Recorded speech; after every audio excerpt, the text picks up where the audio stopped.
Akoze cyane mbere na mbere ndabashimiye ko twaje kwitabira. Ndabaza gushimira abanyamakuru, ikindi kintu ndashimira umuryango wa Skol, ndashimira Gypsy, abantu bose muri hangaha kabisa n'iby'agaciro kandi biragaragara ko mwitabiriye neza, ni byiza. Ku bijyanye rero n'igitaramo kizaba ku itariki 19, so navuga njye ndishimye cyane kuba ndi kumwe n'abahanzi benshi bashoboka bangana gutya kandi barimo barabikora neza mu mujyi wa Kigali. Ikindi kintu n'abashyitsi nabo ni byiza kabisa ko tubona abashyitsi nabo kandi nabo baza kudusura, so ni byiza. Gusa ikintu ngiye kubisabira abanyamakuru, bongeremo akabaraga mushyigikire iyi generation yose iri hano. So ni byiza cyane yuko igitaramo kizaba ari kinini, kizaba ari festival, navuga ngo ni nka festival. So ni igitaramo cyiza cyo gushokesinga nyine impano buri wese akigaragaza, cyangwa se kugira ngo n'abantu nyine muri rusange baryoherwe. Ariko ikintu nabasaba, ndabizi mugiye kwandika, mugiye gukora muri bino mwandike siko muvuga, mugiye gukora content zanyu ko muzikora kandi mu buzima bikora neza, ariko mujye mugira akantu ka touch ka made in Rwanda, kuko sinzi nimba mwabibonye turashoboye cyane kandi hari urwego ntekereza ko twamaze kurenga kandi hari naho twifuza kugera. Rero aho ngaho ni mwebwe, ni twebwe, n'abaterankunga, ni Scorpers.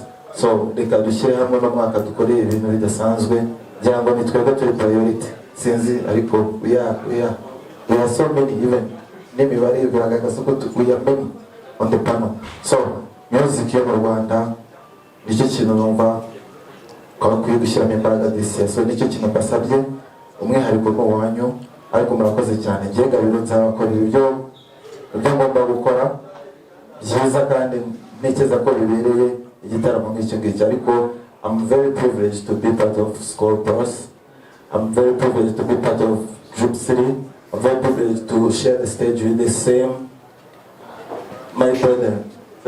Numvisha breme nyinshi cyane ziri kuri local artist. Kandi ikintu cya mbere njye nabasabye, sinzi niba cyababangamiye, tugiye twiga gufatanya twese twagerayo.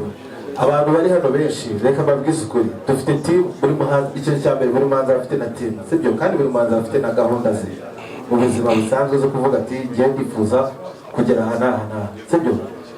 Rero hari no kumenya no gukorana n'abantu. Nimba turi kuri kino gitaramo, iyi se si inkuru si wayibonye, iyi si inkuru, this is news.